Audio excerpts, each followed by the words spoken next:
that out very soon. Well, you know, there's another thing too. I've had over the last 20 years so many cameras on me. Oh Lord. I'm at the point where it's okay to Well, that's another good. camera. Yeah, so you're actually cool with it. Well, that's nice. I've had cameras in extremely invasive that can be done to me anymore. This is exactly what I was thinking about. It is? Nightshade presents Dr. Burisch blamed for La Quinta fire. Oh, lovely. George Knapp here. Oh, Reporting from lovely. La Quinta. Right. Yeah. Beautiful. Okay, and I'm very pleased to be with Dan Burisch. There, And, I just introduced myself. Well, actually, I would like you to sort of give a brief introduction, who you are and what you're known for. Maybe what I'm you'd known like to be known for. Aside from cantankerous activities and disobeying certain authority structures. No, well, I'm a microbiologist, a retired one now, but continuing somewhat the practice involved in a very unusual project called Lotus. I am a 20-year retiree from Majestic, first having been brought in 1986 under the auspices of the Committee of the Majority, and specifically working for the Majestic 12, assigned to Project Aquarius. I suppose I'm more known for meeting a J-Rod and working at S4. Aside from that, I don't really know what I'm known for, aside from irritating a bunch of people on the web that don't want to hear about me. Okay, so you worked for Majestic, and you were basically, I mean, in brief, and I know there's a really long history Right, as the to Lotus how was you an ended. accessory project. It wasn't, you know, it was funded because everything that I was doing at the time was being funded ultimately by them. But it was an accessory project. It wasn't something of a critical nature for the Majestic, or as I believed for a long time. However, the principle of the Lotus ultimately ended up being a rather earth-shaking item for the participants at the T9 conference a couple of years ago. What is the T9 conference? During the course of speaking with extraterrestrials and our interactions with them from the 1950s onward, there have been a series of treaties established between we and they meaning a future human intelligence, time travelers. And there have been as a consequence of our relationship with them, there have been more than one treaty system in place. During the last of one of those treaty negotiation and signing times, I had the privilege of being in the presence of the negotiators at the conference, which was held in the state of New Mexico. And there were how many aliens present at that time? There were 2, 4, 6, and a few in the strollers behind the curtains. So we had A few in I'm sorry, what was that reference? They're unable to cope for long periods of time in our atmosphere. I Our present atmosphere. They've adapted, if you will, to the atmospheres of their particular future timeline, and as a consequence, coming here would be oppressive to them, existing in our standard temperature and our pressure. So they have been provided unique, sealed off, pressurized systems that they would be moved around in by their attendants, basically on a Segway type transport system, where you can push it and it will actually move forward, very easily maneuverable. I see. So that's what you meant by stroller Right. system. Right. Okay. And so they were encapsulated in their strollers in their positions as negotiators for their time. And Are you saying that these aliens that were present at this conference that happened, what, this year, last year? a couple years ago, in which they discussed, I'm assuming it was between the Lotus... 2003 and 4. I'm sorry? Between 2003 and 2004. Okay, and they discussed the Lotus project. It was brought up, and in fact, as part of the negotiations, the P plus 45,000 group of J-Rods wanted the codes for the Lotus Principle added into the treaty negotiations so that they could use it in their own attempts to ameliorate their particular neuropathies. Wow. So They they wanted saw to the use it. value. They saw the value right away. They saw a potential value for it, and they wanted to use it for that purpose. It was my argument that it should not be used for a particular purpose, that this is moreover part of a natural system which has been put in place by whatever God that one would want to deign as being the creator of the universe, as part of a natural system and not to be controllable by humankind. Or by alien kind, by well, by they're inference? humans. They're Okay, human you lineage. consider them humans. They're humans. Okay. They're human beings, So- albeit different from what we would expect to see as a human being. But then again, if we look in the history, the presently accepted history of the evolution of humankind, if one were to walk into a conference held by Neanderthals, one would be taken aback. Well, in the same way, one may be taken aback by walking into a conference with these gentlemen. Okay. So you've got two kinds of aliens, and people that are watching this, some people may have no idea about the T2, two timelines. Probably not. We actually had three kinds of extraterrestrials, human lineage extraterrestrials present.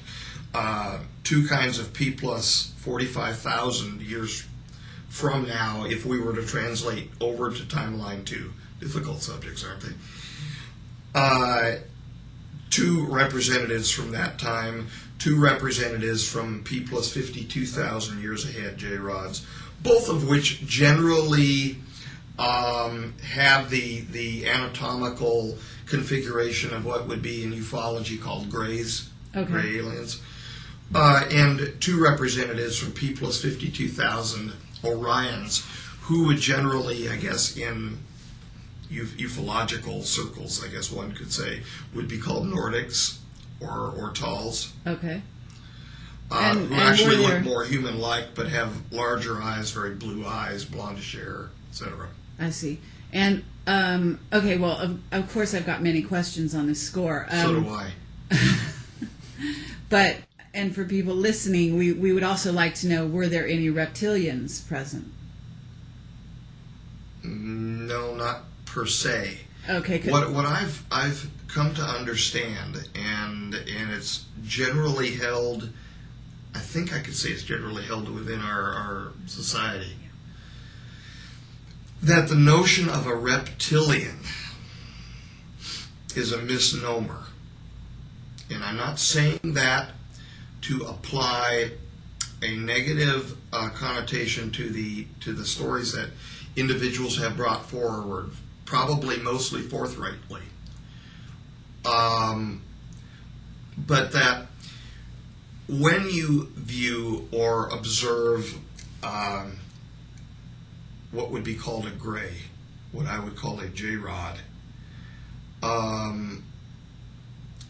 the particular ruddy configuration of their skin, the changes of the sudoriferous glandular structure of their skin, can make them appear during exacerbations of the illness very reptilian in appearance, and also possibly praying mantis type in appearance.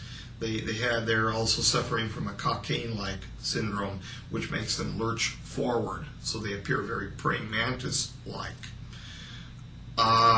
So I think that possibly many of the accounts which have forthrightly come from individuals whom have actually been abducted by the P-45s have maybe been interpreted as being reptilian in appearance because of their skin structure. But they're not really reptiles. Okay. Now, I'm not saying, I'm trying to be inclusive here, that there are things in the mind of man and in the glorious universe of God that I don't know. That there's a possibility that individuals have encountered alien species not to my reference. Given the fact, I've had to accept the fact that there are human beings that many years ahead of us on another timeline coexisting in reality. How hard would it be for me to accept that there are other extraterrestrials of non-human lineage, of which I've only been briefed about one, which is an extra-dimensional species, whom have referenced other extraterrestrial species that I know nothing about. Mm-hmm. How hard is it for me to accept that after I've been in the presence of a human lineage extraterrestrial? I don't have a problem with that, but at the same time, I don't have evidence to support it either.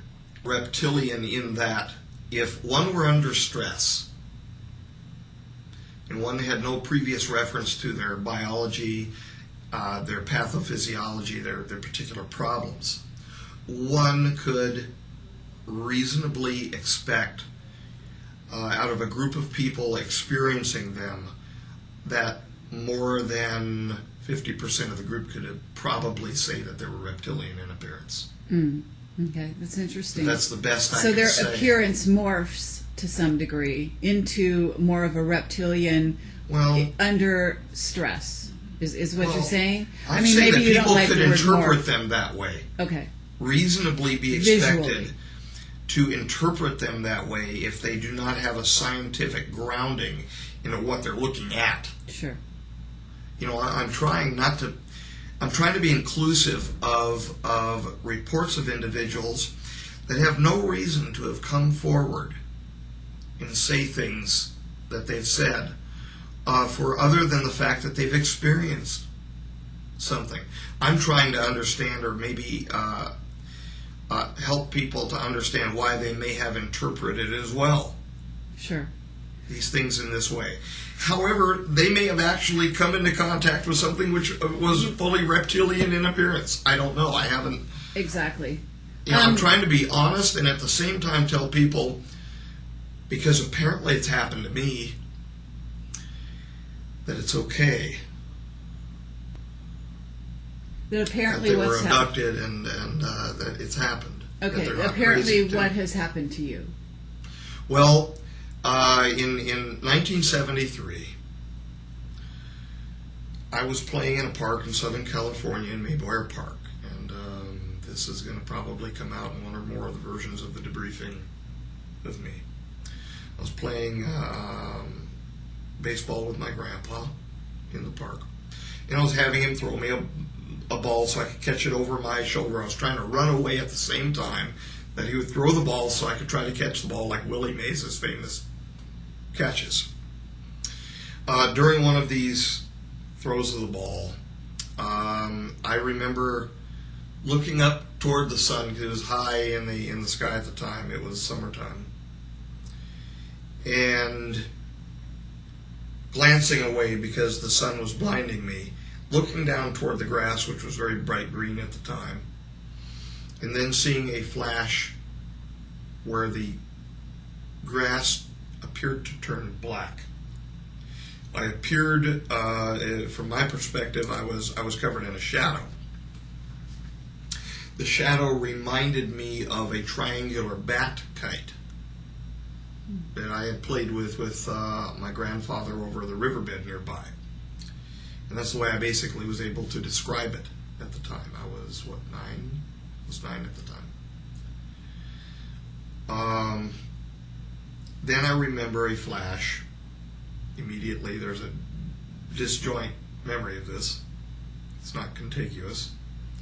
Where I saw my grandfather sitting over by a tree several yards away from me. And the sun had clearly moved in its aspect to me, so time had clearly passed. The earth had moved and time had passed. At least several hours had passed. He was very shook up. I ran over to him, asked him what happened, and he didn't want to talk about it. He said, "You're okay now, you're okay now," and he wanted to go home. So he walked me home immediately over the overpass, over Del Amo Boulevard, and we went home. This precipitated a major domestic upset between my grandparents and my mom and dad. Ultimately, this domestic upset resulted in my grandparents moving out. And around that same time, I was having unusual dreams. And in the dream, I would wake up. Do I think that there were probably dreams now? No. But I would wake up and I would walk from my bedroom through the restroom, which connected between my bedroom and a small laundry area that went to a doorway off the north side of our house. And to the right of that laundry area, there was a closet. That's the closet where my grandpa used to put his work jacket and his work boots. He worked at Gaffers and Sattlers as an enamel dipper, dipping pieces in enamel for manually for things like appliances, stoves, etc. And he would come home every day just covered in enamel dots all over his jacket and his boots. And I would open the door to that closet, and that's all I can remember from the dream. Mm-hmm. But I knew that I was meeting somebody called Harry. He was a little friend. And I know that as knowledge that I met a little friend there, but I have no visual memory of what Harry looked like. It was finally, because I finally told my mom and dad about it, and it was finally rationalized away that because I was still watching Sesame Street at the time, that was Oscar the Grouch. And that's the way my mom put it. She said, "You're thinking about Oscar the Grouch because he looks furry and hairy." And from that time on, as the dreams continued, I then remember seeing Oscar the Grouch in my dream, but not in the closet, in the restroom, or past the restroom. But I remember just seeing a picture of Oscar the Grouch, so I felt very calm about it. After that, I accepted it as a boy. So you were abducted in something that you don't remember the details of. Is that the actual experience once? Yeah, I told you what the actual memory of it from my boyhood. That is it. Now I remember possibly, and I'm not sure over the years whether this was confabulation or not, because I was a boy at the time. I think I remember seeing a tall person, like if you take a movie frame, like one frame, like a flash of a still picture, mm-hmm. like an iconic memory almost, of a tall person standing next to him at the tree. Next to your grandpa. My grandpa, yeah. Okay. And he refused until the day he passed to discuss what happened. He would become extremely agitated. And John and Dodie for certain, who had many conversations with him, and maybe even John would... this is your father and mother you're talking about.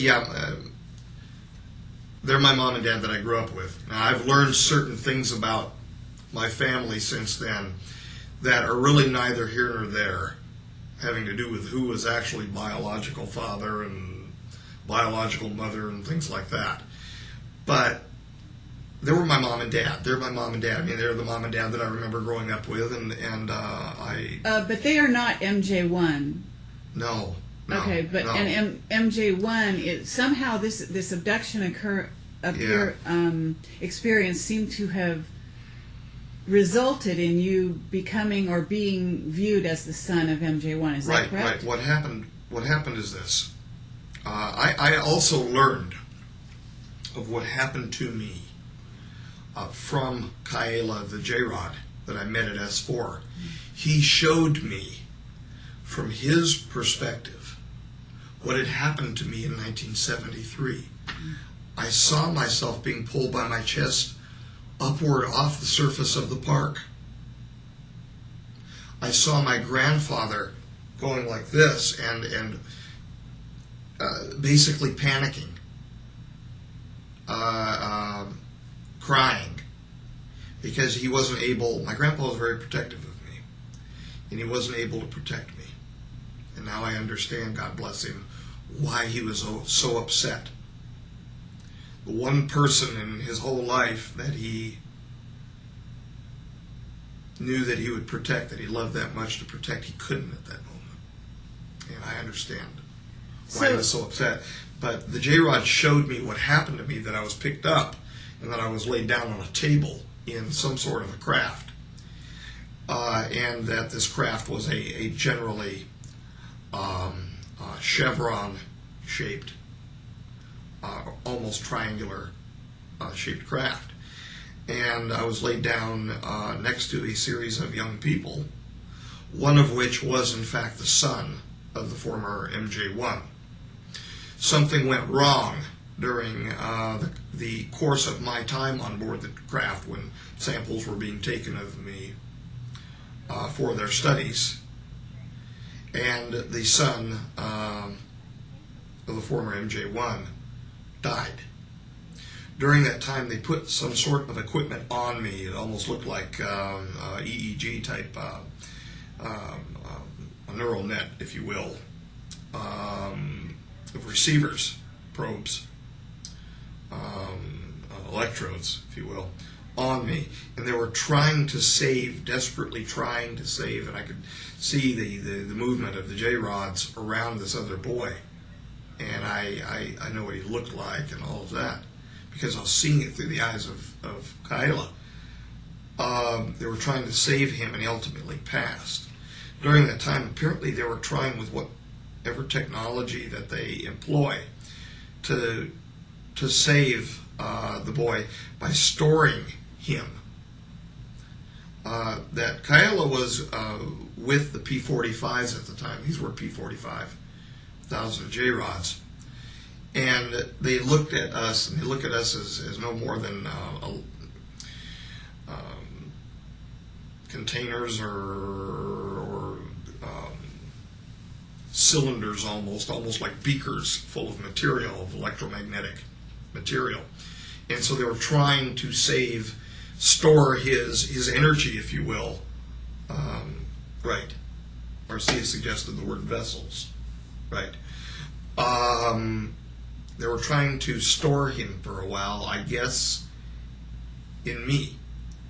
Now, my memory of myself at the time was a rather dull boy that liked to play baseball and with G.I. Joes and things like that. The record of me at the time was that I had an okay acuity in science. That's what the elementary school teachers were saying. I don't remember having acuity like that in science. And there's a disjoint in my own story of myself because of this. Because after I was put down back in the park, over the course of the next couple of years, there were changes in me. But then again, there should have been, because I was growing up. But there was a substantive intellectual change in me, where I was no longer interested in those same things of my youth. Was that maturation? Probably some of it. Was it a change as a result of what was done with me on board the craft? The Majestic thinks so. Thinks that it had something to do with that other boy, because that other boy was known as very bright in the sciences. And all of a sudden, true enough, I got a hankering for Erlenmeyer flasks and boiling flasks and microscopes that I had never had before. Okay, but... And I've possessed ever since.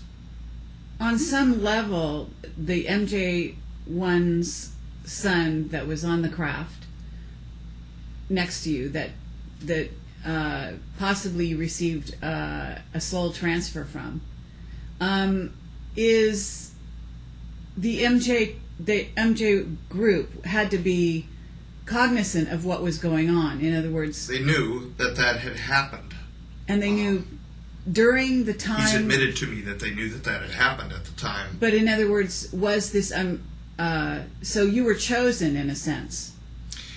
I believe that I was. The only evidence, I don't know. Sure. I don't know.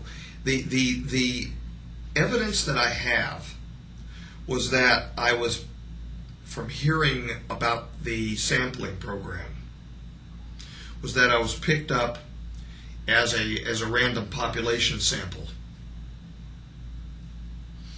The son of a blue-collar worker, and just the son of my family was total blue-collar.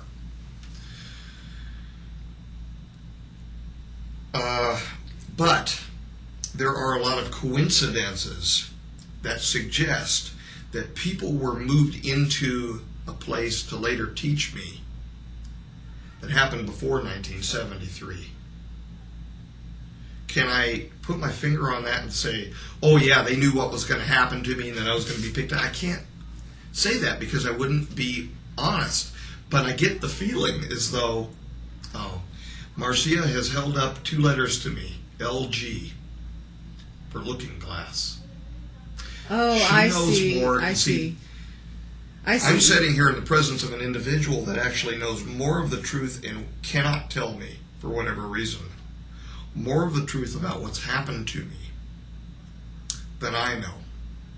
Okay. She's just held up the letters LG for Looking Glass. She's indicating to me that they knew.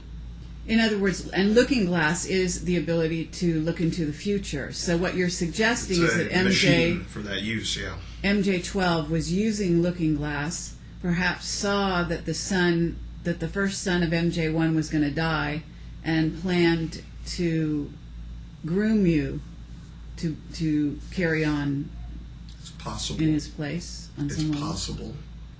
Mm-hmm. But I've never been told by them that. Did J. Rod's, Excuse me, but when the you hints have been, forthcoming that is the reality involved. Because, even, and I don't know for certain that he was ever read into the program. God bless him, Jim, my mentor, Dr. Jim Reynolds.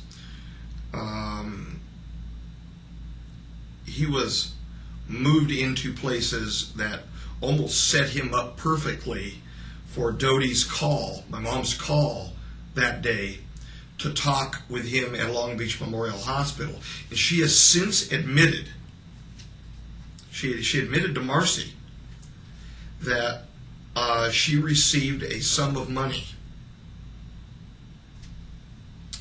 There are some not good things here, and I still love them both for everything that they've done for me.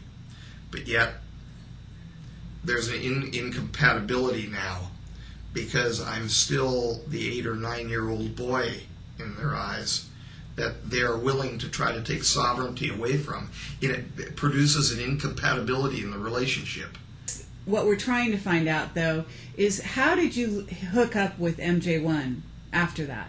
Well, the first time that I saw him was at the back of the meeting room at the George C. Page Museum when I was a member of the Los Angeles Microscopical Society. How old were you? 13, 14. So it was a few years after. It was a few years after I started becoming really interested in all of the beakers and the microscopes and things like that, where I was introduced to Jim Reynolds at Long Beach Memorial Medical Center.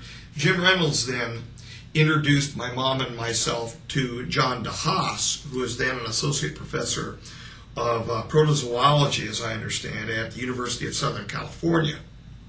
He was also the head of DeHaas Optical, a microscope salesman, who then put me in contact with the Los Angeles Microscopical Society at the George C. Page Museum, with whom he was associated as a member, as a senior member, in fact, at the time. During the course of my association with the LA Micro Society, I saw the former MJ1 walk in the back doorway. I sat at the back right of the room, which was where my spot kind of was. And I noticed him just standing back there, and he kind of just blended in with the crowd that was kind of coming and going. And he looked at me, and I looked at him because I noticed he was laying a little too long of a gaze on me. And I was paranoid as it was. I was scared to death just being around these bright people. These were accomplished scientists. Zane Price was one of them, who was the head of the Electron Micro Lab at UCLA. I mean, these were accomplished people. And I noticed he laid this gaze on me from the back of the room, and he took his lighter, and he opened, it was a Zippo lighter, and it had a United States Navy seal on it. And he just popped it and lit it, and closed it up, and walked out the back door. I had no idea who this dude was. Scared to ask anybody because I didn't want to look stupid. You know, I was a geeky teen. Later on, I find out that he just wanted to introduce himself to me early on. He wanted to see where I was in my life at the time. Now, of course, the association was already established because of the son Michael and all of that business from 73. This was like 1975, 76, right in that general time frame. So, okay. So that's my first forward. meeting with him, but I didn't really meet with him at the time. He showed himself to me. I understand. And you have since developed a relationship with him such that there is affection there, and he does consider you his son. He treats me very son-like, yes. Okay. But would you also say that it's his, he regards you as his son literally, or he must be conscious of the shift or the transfer that took place. He knows what happened on board. We've had long discussions about this. Okay. In fact, during we had an entire night discussion about it one night. You know, I'm trying to do the right things by everybody, and that's the only reason why. To be honest, I mean, my debriefing must come out to the public to the extent that the authentic message, the truthful message of what I've seen, comes out. And that concerns the extraterrestrial issue. But the rest of it, my losing my knees out at Mayboyer Park and falling at the base of the tree where my grandpa was, that's not required. But for people to know that it's not bullshit, that there's a real human being behind it, as messed up as they are, probably more. Yeah, they ought to know that. I'm going to tell you honestly, when I saw Bill Hamilton's segment interview with you, and you're talking about your relationship with J-Rod and how you communicated with him telepathically, that struck me as incredibly real. And from that point on, I was very interested in what you had to say, because I said, this man really experienced this. This is not bullshit. This is the real thing. Yeah. So if you could reiterate kind of how you started working with J-Rod. Well, he was working with me before I ever knew it. Of course, he was on board, as I understand. I have no memory of him directly, but I mean, as I understand, in 73. He had traveled to 73, and then this is even what I said to Jeff Rance on the phone. You know, I said, my God, if this doesn't boggle, I mean, it boggles my mind when you think about paradoxes to start with.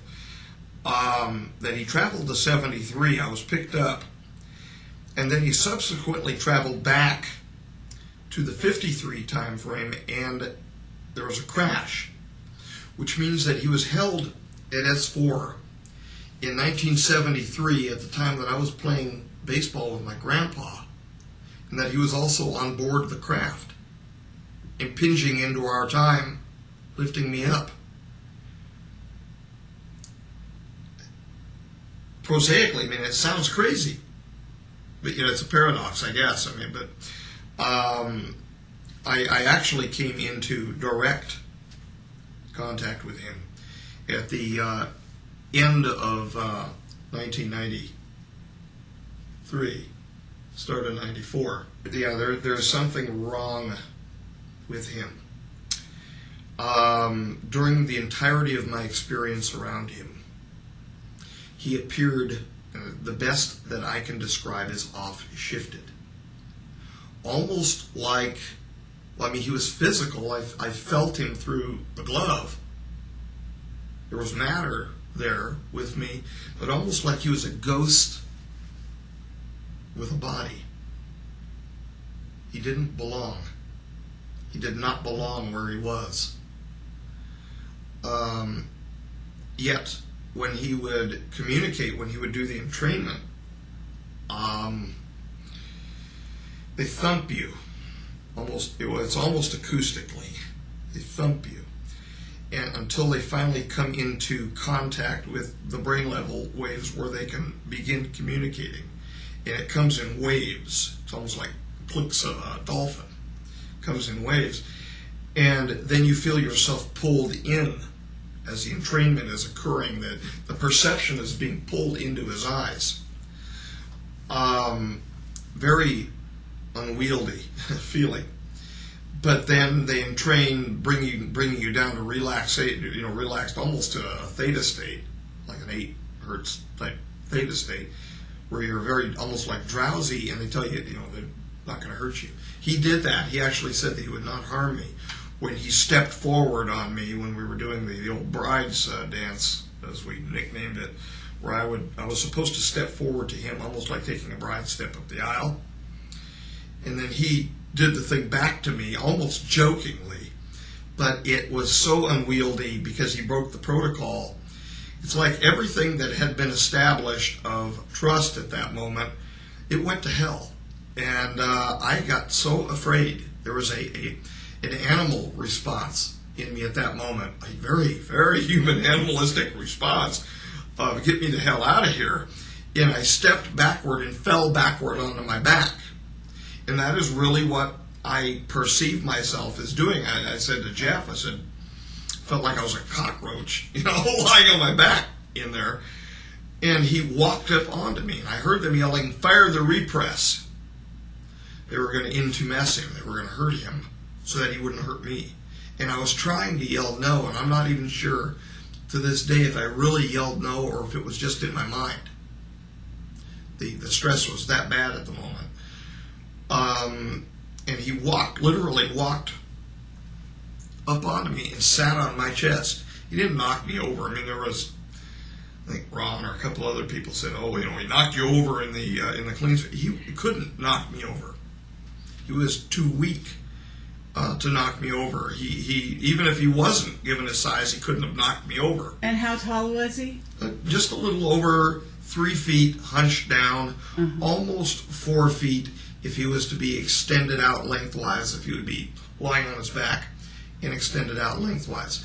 But the malady, the pathologies under which he was suffering caused him to have weakness, change of gait, change of stance, where most of the time he was extremely hunched over forward, and he really couldn't stand up straight. When he would walk, he would wobble and kind of shuffle.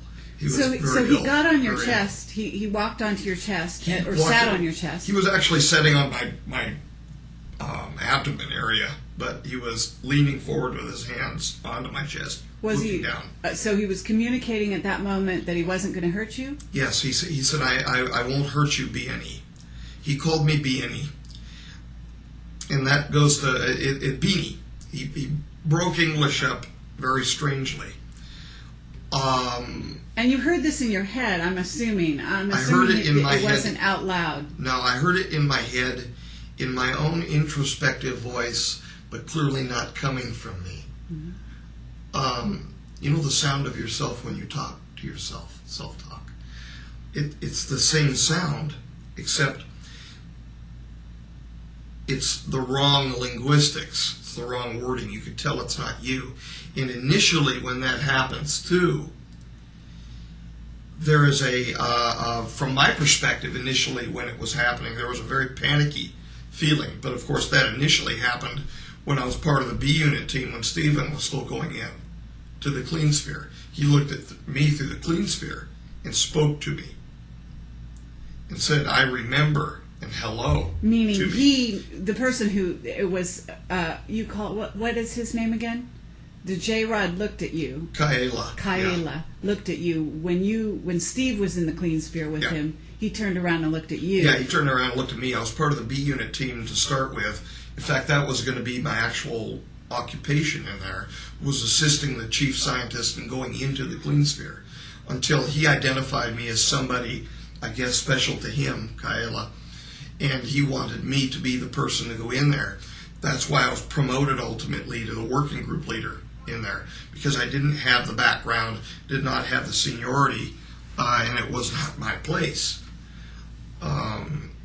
But that's why the promotion happened. It was one of Okay, those, so well, to a lot go of back- promotions happen in the world, I think, but but to go back the to Peter where principle. he went onto your chest. He told you he wasn't going to hurt you. Did they actually zap him then, or did they? I don't believe so, because I would have felt he began to entrain me immediately and strongly, and he relaxed me. The enkephalins, the endorphins were going big time. They entrain on several levels, and they're able to relax you by actually flooding you with natural opiates. Mm-hmm.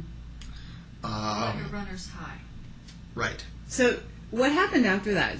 I'm assuming Or you the got high to. that you receive as you're going through natural death process. Mm-hmm. Yeah, when you naturally kick Yeah. out the, you know.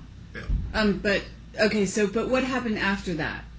After that, I began to sink away from what was going on in the clean sphere, and with the panic that was going on over the radios, because I heard them. We had two separate units, an A unit and a B unit on the radio. They were like separate radio frequencies, and I could push the button and talk independently, but they were stepping over each other, screaming, saying, "Get a secondary unit ready to get me out of there." They were going to enter in to pull me out, and you can't just step in there that quickly. I mean, they've got to suit somebody up, bring them in, and you knew before you were going in there that the J-Rod, we were trained that they were a threat. And so that we were not supposed to communicate privately with them or anything like that, that we had a certain job to do and we were to get it done.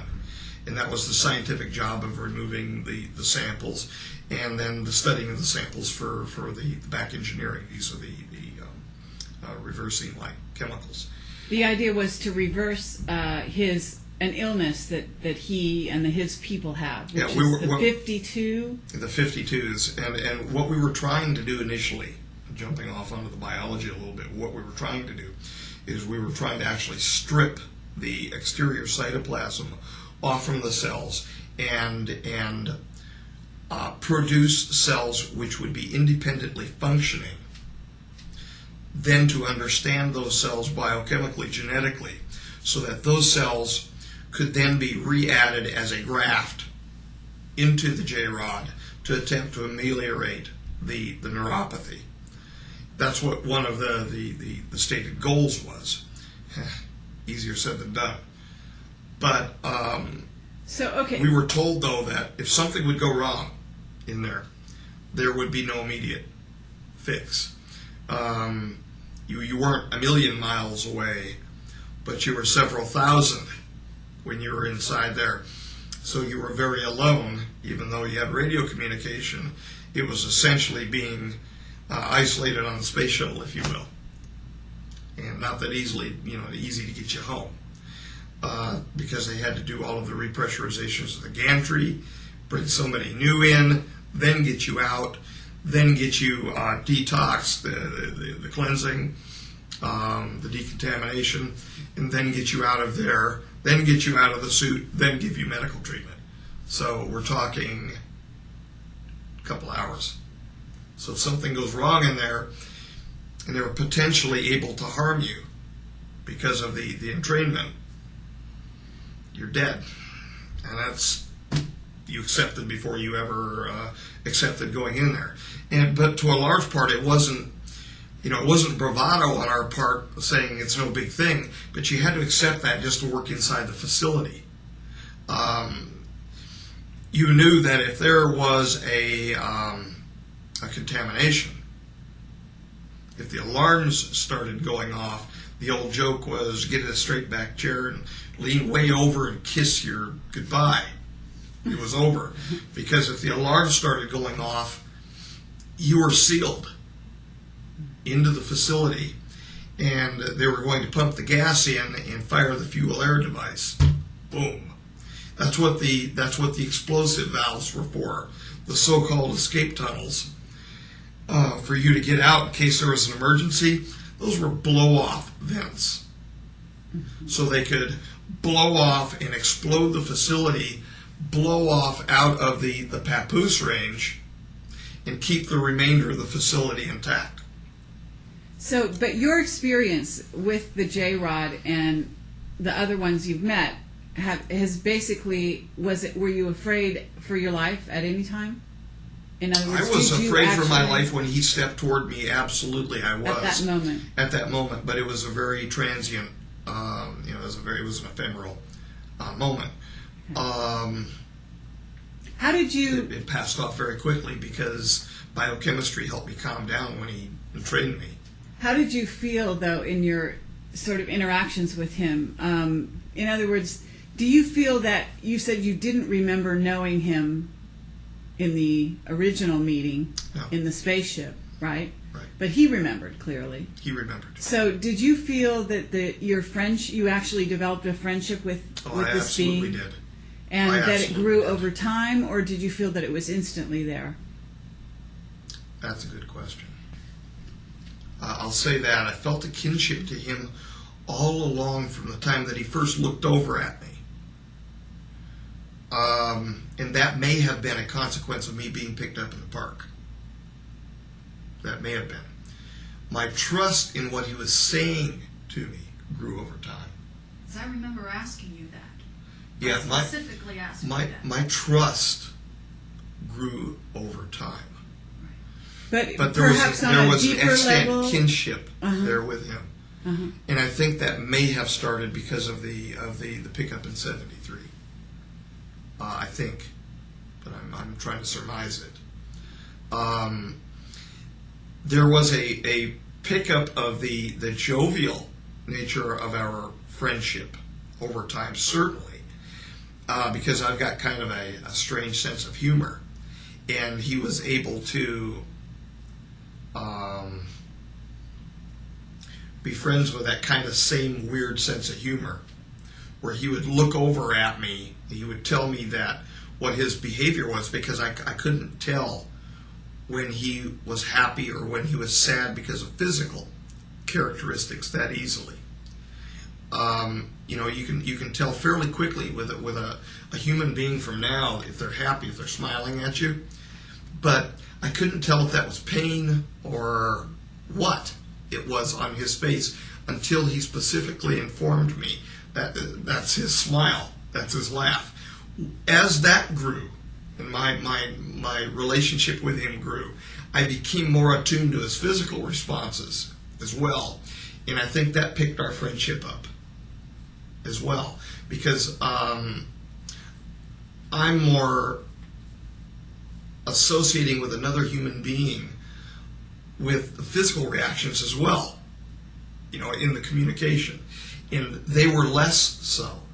So that was difficult. That was very difficult until I became attuned, where I became more relaxed what his physical responses were. When I knew he was laughing after that, then that got me into trouble with the folks in the facility, because I reacted naturally to his physical responses. And so I would smile or whatever over at him, and they would say, "What is transpiring between you two?" I'd hear it come over the radio. Mm-hmm. Sometimes I would out and out lie to them and say nothing, because I was afraid. I had a fear of losing his friendship too, because I wanted to learn more from him.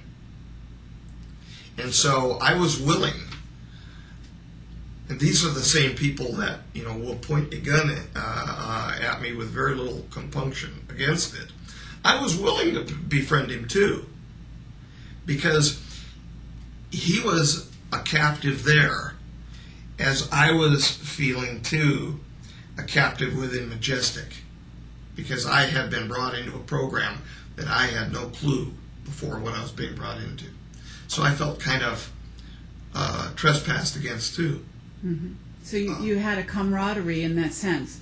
Yeah, we were both prisoners in our own right. Did you think that he had the ability to protect you? No. In fact, it was, if anything, it was the other way around. Oh. I was covering for him, and a lot of his anger, because he had anger in him too, and pain, and anger as a result of pain from the samples being removed. I was covering for him by not telling them of the anger, because then they would have followed an operant conditioning protocol that had been set in against him to penalize him. So I was actually protecting him.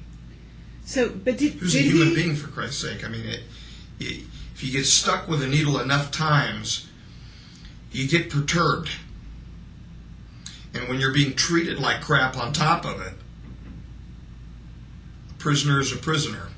In what way was he treated like crap, as you put it? If he wouldn't respond as they told him, they would fire a repress valve and change the pressurization in the clean sphere, causing mild to moderate intumescence, a change of pressure in his skin, because he was of lesser density, physical density, as in weight per volume, that density. And the reason why I'm clarifying that is I've heard a lot of new agey comments about fourth density and fifth. I don't know about all of that. As in weight per volume type density, he was less dense physically than we were.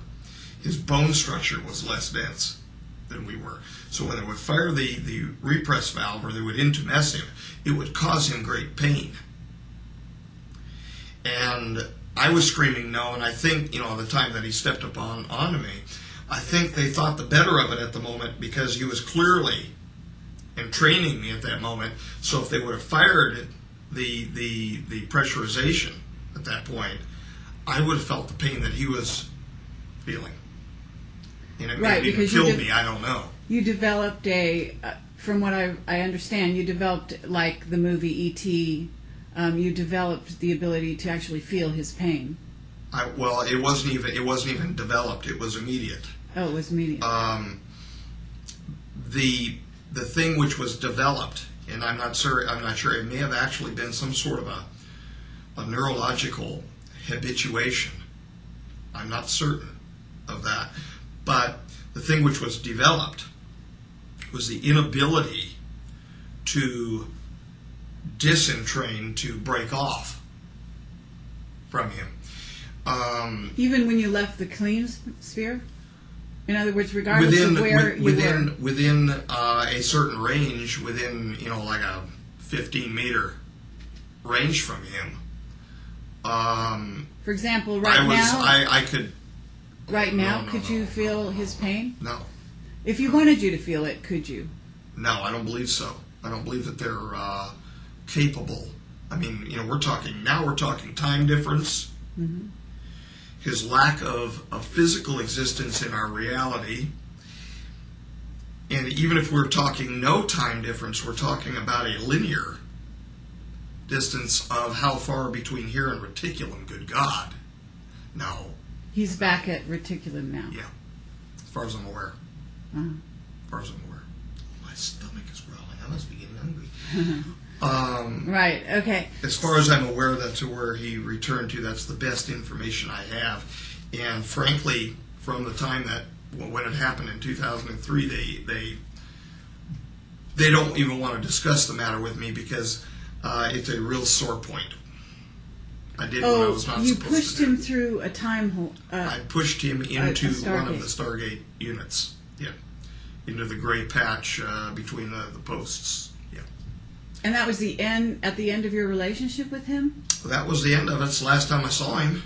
I mean, I think it was the end of their relationship with him too, which is why they're so pissed off. Why were you motivated to push him into? He asked me to. He told me he wanted to go home. He wanted to see his son. So I did. So he was a prisoner, but at some point you were in a position.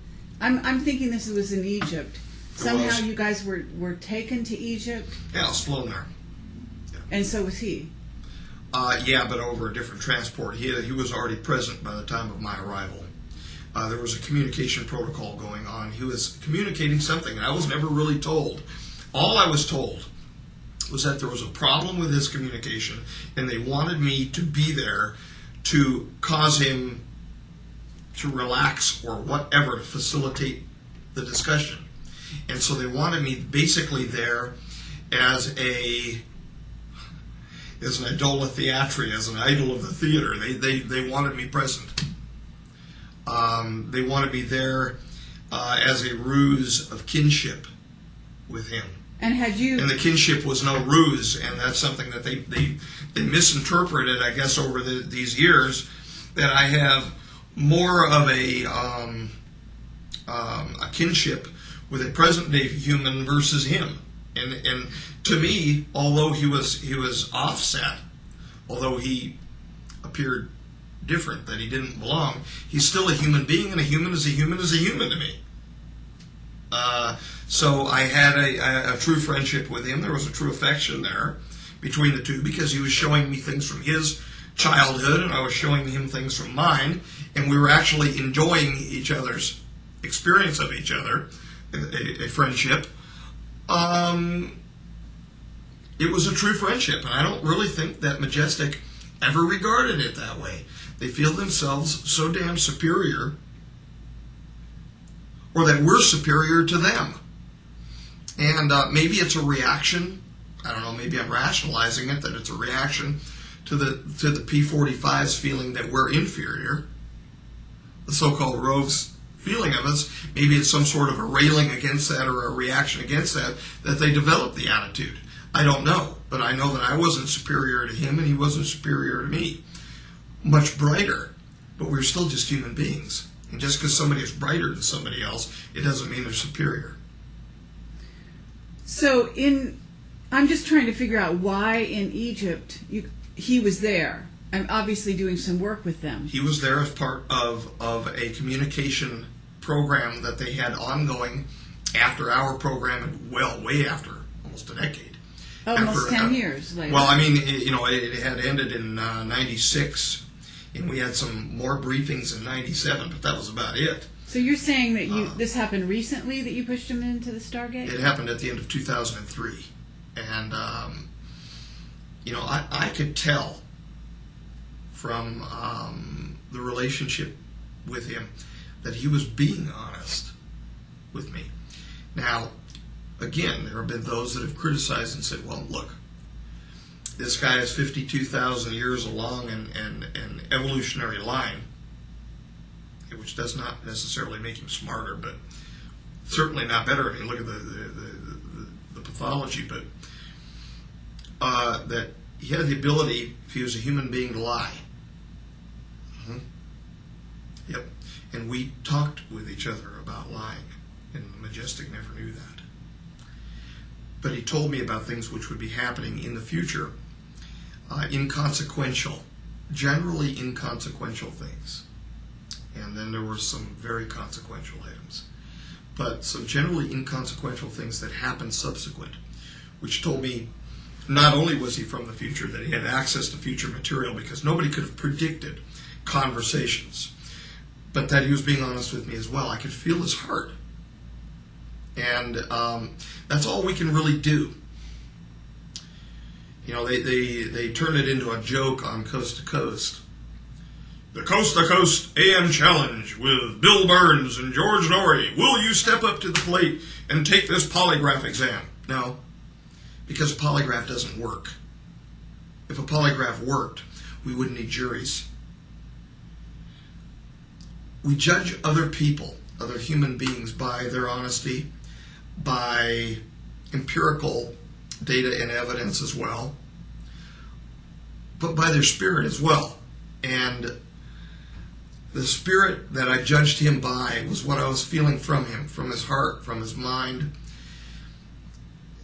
And I judged him by his relationship with his child, by how he regarded his mother, by all of these things that we choose to regard in the human family to make decisions about each other.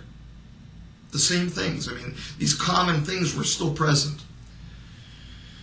So there were many uncommon aspects to their society, to the negating of emotion and the negating of personal names out in society, but still being carried within families. There was a common theme to the human family which was still extant in his time, and I used that as part of my prudent discernment of him, or God, I hope it was, that he was a good human being. So you assisted him in going through the Stargate. I pushed the Segway type transport set on the stroller. They looked like bell jars almost, over the top of Segway type strollers, where you could, almost waist height, where the bar was, where you could push it in whatever direction, and it took very little effort to move it. And he asked me to go home. So you pushed him, and I did. What happened to you when you pushed him? I pushed forward, then the next feeling was a feeling of numbness. For a brief moment, I thought I really screwed up, maybe killed myself or whatever, because I literally felt numb everywhere. Then I remember a flash of gray, and then I was seated, coughing, on a block about 20, 30 meters away maybe. And I had people rushing up to me, still over dramatically, actually cocking an automatic firearm at me, screaming at me. And I was grabbed, picked up from the block, and taken over and said, you're under arrest. And I committed a violation of the protocols, and I was being threatened with weapons to my head and things like that. So how did What did he say to you? And are you a spy? And they were just acting paranoid. No, I wasn't a spy. I just shoved him into the Stargate, and he went bye-bye. And that's essentially what happened. How did Majestic react after that to you? Very angry, including the people with whom I'm the closest. Save the one present. Very angry toward me. And how do they act? How does Majestic act when it's angry? I guess this gets back to haven't you been tortured? Isn't this right? I don't call it torture, aside from the fact that I've been falsely imprisoned. That's torture. I was, for a couple periods of time, put at S4 in level 3 and basically told that's where you are for now. Level 3 meaning, was it a S4. cell? No, it was one of the rooms, one of the small suites, if you will, which were originally put in. There's 12 of them in this trident. There's 3 groups of 4, and I was put in Bay Unit 1 over to the left, and it was essentially, it contained all the amenities. I could ask for food, got anything I wanted, except for I couldn't leave. There was no freedom. I consider that torture. The other items are acts of unkindness. And acts of unkindness from Majestic can range from everything from psychological unkindness, being rude to you, to being threatening, to being physically harmful.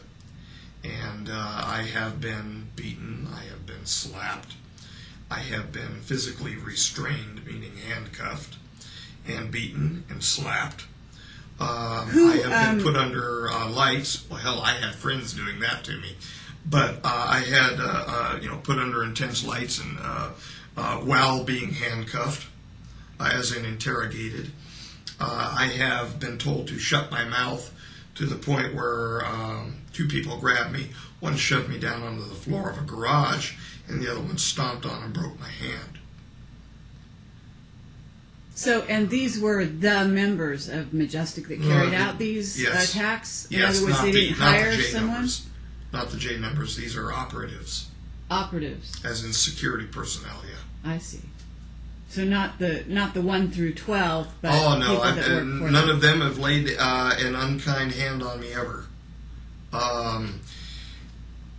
Great affection, if anything, out of them. But they were under then again, orders. one can show great affection to a pet.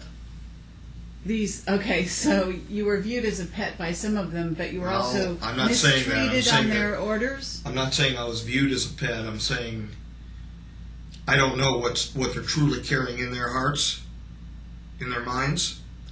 And so there exists a possibility that affection can be granted either honestly or disingenuously. It can be granted person to person on the same level, or as an act of condescending. Well, let's back up a tiny bit. Well, Majestic. yeah, she brought up the name Tenet. George Tenet. Oh, I better watch my mouth. Mm-hmm.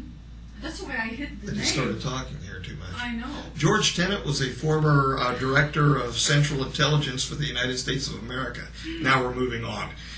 Okay. But what you were saying about Majestic has got me interested. Sorry. That's okay. You're basically saying that Majestic is operating as What a screw. independent of the government. Is that correct? Or are they operating Yes and under no. the... Yes and no. They were set independent of direct presidential authority as far back as the late 40s. However, there's more than one individual who has set as a member of the 12 who are intimately involved with the United States government to include its highest levels. Okay, and so those people were actually... Okay, it's time to put the tap dancing shoes on. Okay, those people were actually ordering you to be, as a result, let's say, of this sort of overstepping the line, pushing J-Rod into the Stargate. They were ordering you to be sequestered, to be beaten or harmed in some way. By the time that happened, all the beatings happened prior to that. By the time that happened, there was basically, they didn't know what to do with me. It took everybody so by surprise. Me too. What I did. They didn't know what to do. And so they really didn't. I mean, I got hauled around there at the site for a while, and I got hauled back here to the U.S., but I was basically, after that, just told to go home. They didn't know what to do. So is this why you've been released from Majestic, is because of this incident? No. It was coming near the end of my time, my usefulness, basically, anyway, aside from being almost an elder statesman with them, because I'd been around for like 20 years. My physical condition has gotten worse. I'm not well, physically. So I would not be of any use inside of a laboratory. Okay, but why is there... I understand that there's been some kind of adjournment. There has been. And now there's a new body, and it's not going to be comprised of the same people as the old body. True. So why? Why have they changed members? What's the motivation? There's a switchover between two secret societies going on. One is handing reins over to the other, and it has been long planned. However, it's not been long known by me, but it's been long planned, probably decades. I'm certain it has to have been for decades. So Majestic is ruled by a secret society, is what you're saying? Well, Majestic has been the most famous next to probably the Freemasons, secret society of itself. And there are many of the Freemasons who inhabit the Majestic as a consequence of their relationships. The two things are happening at the same time. And so their philosophies then, the philosophies of these associated secret societies like the Scottish Rite and the York Rite, are then imparted into the secret society known as the Majestic. So what's the quarrel between... Because you bring who you are to wherever you are. Sure. But what's the quarrel between, say, the Majestic Society or group and the Illuminati? That is a real good, and it's the best question to be asked. Even more importantly than the differences between the J-Rods, because this impacts us, I think, now. Many members of the upper echelon, and I don't mean the hard-working people who work on construction sites, for God's sakes, but many people who are in the upper echelon of the Masonic movement, both York and Scottish Rite, have accepted a philosophy which is Luciferian in context and history. Many of the people who are not directly then involved with the Majestic, who are also associated with that Luciferian philosophy, have rubbed up against each other for decades, probably even longer.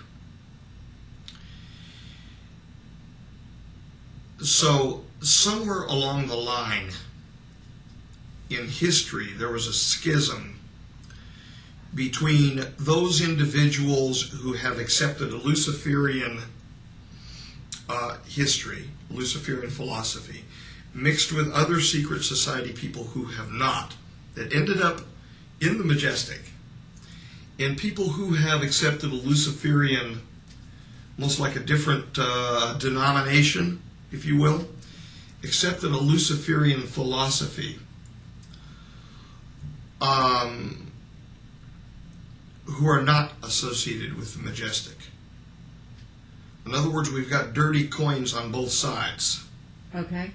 And when you say a Luciferian Now, philosophy... meaning a materialistic, and for lack of a better term, when it comes to the actual European Illuminati, satanic philosophy, where they've given their lives, their families, their sacred honor to this satanic thought of creating a world order under the person that they consider the true God, which would be a Luciferian figure. Now, these people have also, separating them from the dirty coins in the Majestic side, these people have also been accepting of the influence of the P45 rogues, who want to justify their own history by our demise of moving from timeline 1 over to timeline 2, a catastrophe. And so the differences between the Majestic group, some of which there have been these Luciferians mixed in, and the true Illuminati group, and they're not even really true Illuminati. I mean, that's a word that comes back meaning enlightened ones, and these people are not enlightened. They're simply under the influence of a false light. That the differences between the two then have raised itself to rancor, even though they share much in common with each other. However, on the Majestic side, you have a lot of God-fearing people too. A lot, and I'm not talking about specifically here the 12. I'm talking about the line people, the people that we've worked with. Good people to the bone, to the soul, who want nothing but good for the world. So basically what you're talking about is there seems to be an alliance between, for lack of a better word, the so-called Illuminati group that is satanic followers, and the P45s, what you call the P45s, and the Majestic group, which, even though it has some members from the Illuminati, basically is siding with the P52s. Yeah, I wouldn't really call them some. I would say that they are Freemasons who have accepted the Luciferian influence. In other words, I personally disagree with it. The Luciferian influence, but are still acting as good people. For the benefit of humanity. For the benefit of humanity, exactly. Level. And then there are some that I've interacted with who are involved with the so-called true Illuminati in Europe that are God-fearing people too. There's dirty coins and there's polished coins on both sides. However, the dirty coins make up the vast majority of the group on the European Illuminati side. Okay. So now let's get to the timelines and explain just briefly, since this gets over into the future and 2012, what the P45s, meaning they are from the future 45,000 years ahead of 45,000 years ahead on a separate timeline than what we are presently on, or a timeline that we could transition over to from where we are now. So, if we are to accept that we transition, God forbid, from timeline 1 to timeline 2, they would be considered 45,000 years and 52,000 years, respectively, ahead of us. The individuals who dumped near Roswell, New Mexico, back in the 40s, were approximately 24,000 years ahead of us in timeline 2. And that was a mission return, an Earth-to-Earth time travel mission. That we're on timeline 1, I'm assuming you're saying, and we're headed for 2012, and theoretically a catastrophe that may or may not happen. Right around now, yeah. Right around now. Yeah. And this catastrophe, has this got anything to do with Planet X?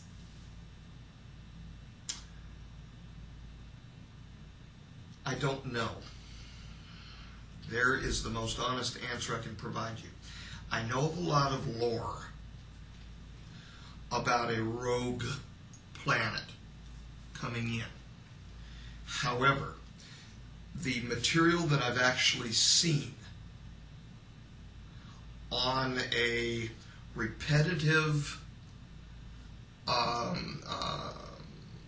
crossing, if you will, of Earth with catastrophic influences happens not only because of a matter of physics, of rogue, and I don't mean this toward like J-Rod rogue, but rogue crossings near Earth asteroids or comets. What I have heard is that to precipitate the catastrophe, there would be, as we pass into the plane of the Milky Way, some sort of energetic burst through the plane of the galaxy by virtue of wormholes that travel through the plane of the galaxy from the center of the galaxy, which have been depicted in ancient lore called the serpent rope, even of the ancients. And that the serpent rope would return at the time of the end of the Mayan calendar, revealing, and there are several perspectives as to what it will reveal.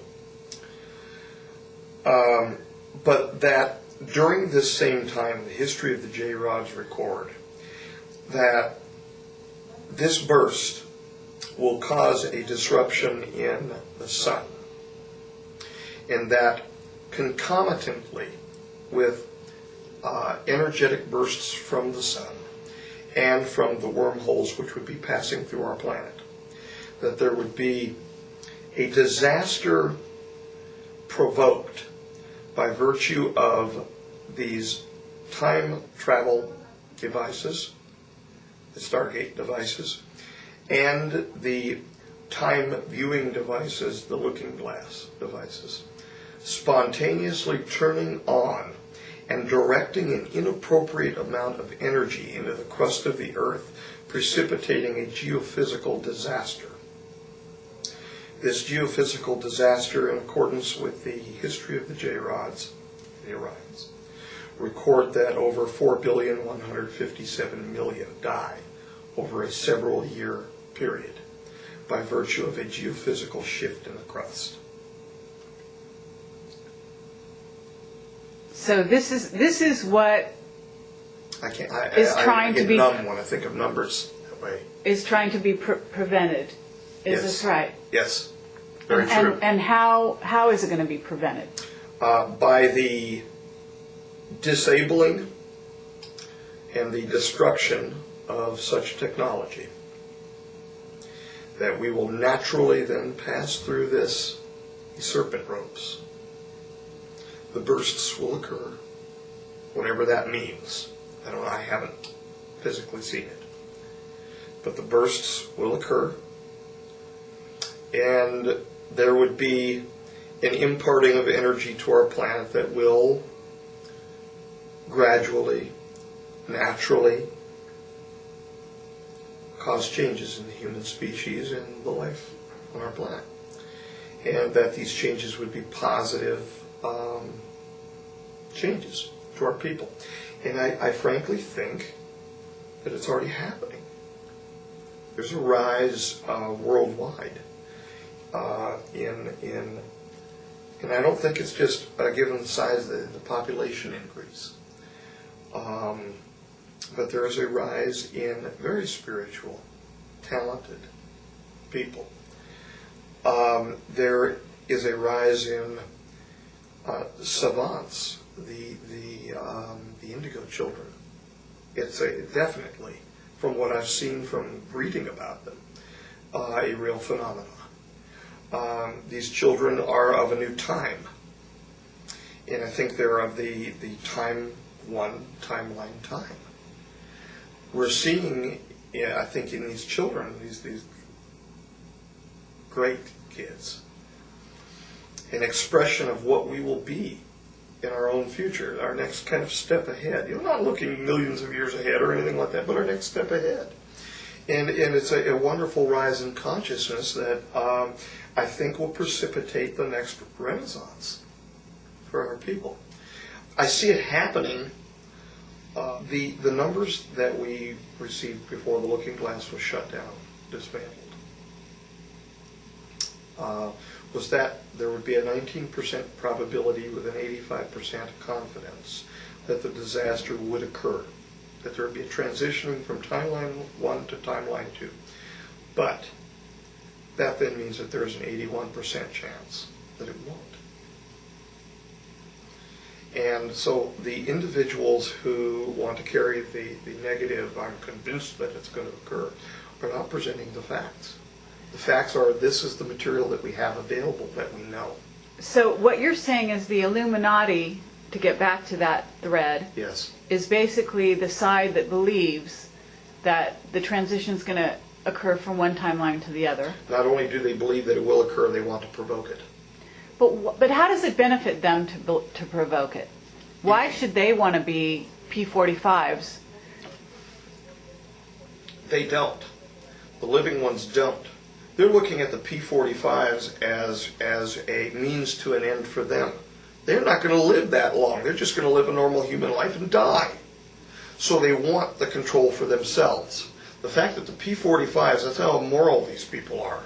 The fact that the P45s are wanting us to, at their stage in their own development, have a disaster which justifies their own history, is being used as a means to an end by the Illuminati, who would like to see that the population is culled so that they can gain greater control. They don't care. So, okay, so they just what... want for themselves. There are really human beings that don't care, or that care that little.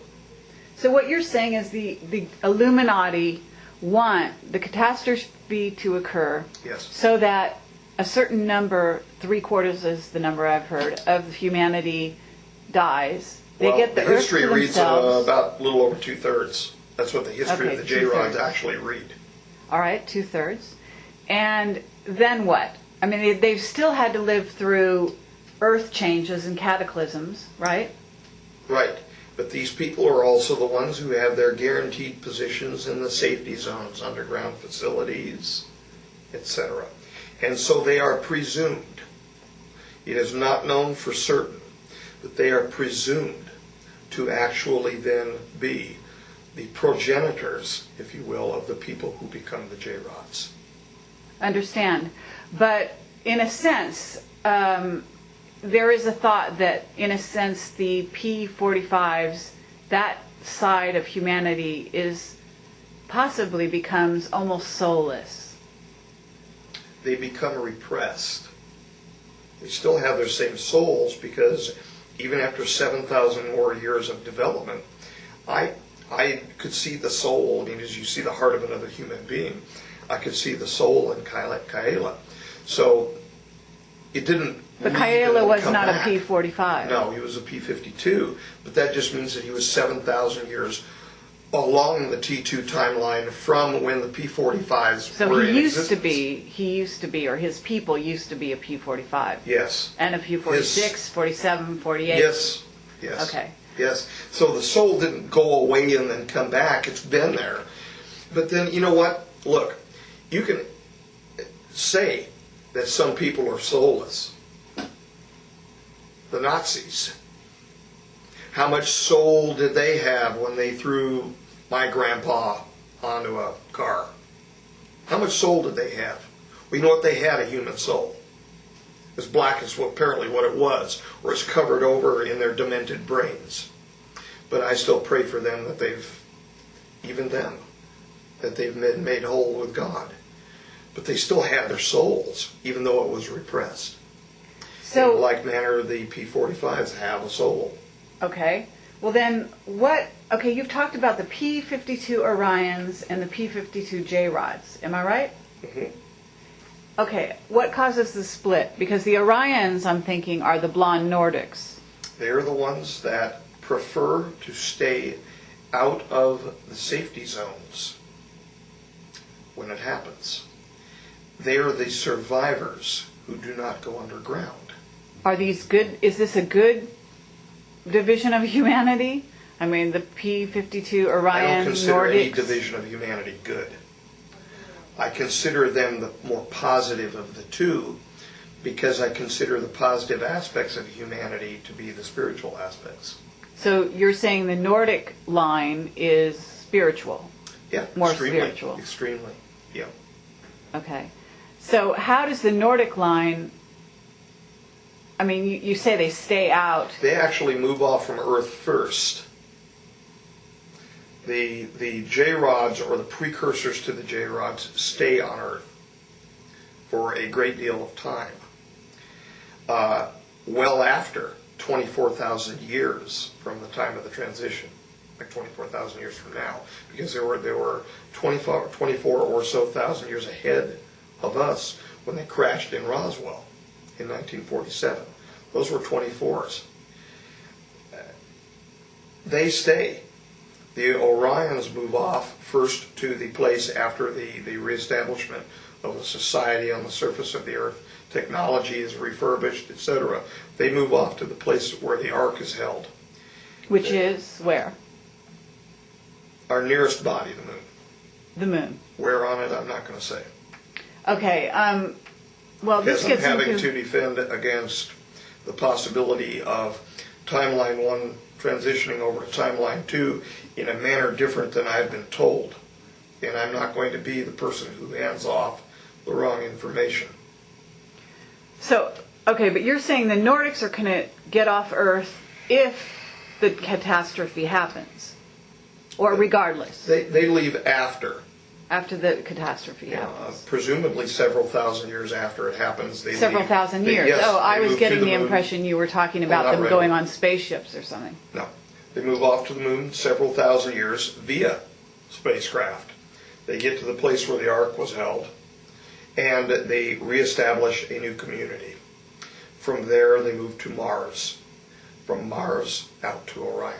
So Talking a lot of time here. the face on Mars is this? Are we looking at something that was left behind by the Nordics? Mm-hmm. So we're looking as best forward. as I know. We're looking forward to our future when we're looking at the ruins. Yeah, we're looking at a paradox of their ruins, which they left on another planet. In our future. In our future. In our possible future. Yep. Okay, well, to come back to this She's future. actually got the best command of this information of anyone in the public with whom I've spoken. I know. Thank you. That's a very sweet thing to say. It's honest. Thank you. We've got. I'm getting another question here from our small audience, and I must say that Bill Ryan is. Bill O'Ryan. I mean Ryan. Bill Ryan is also sitting with me and listening to this amazing information and asking some good questions.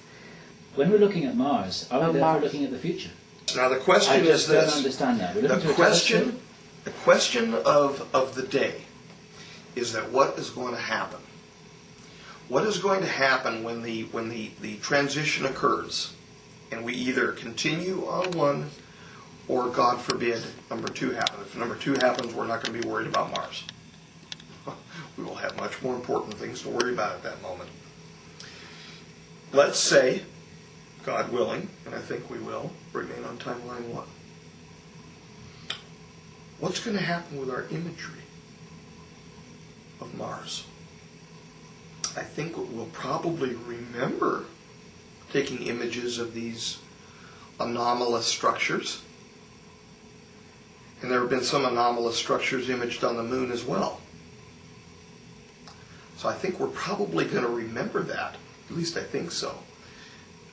If we don't, it's not going to matter now, is it?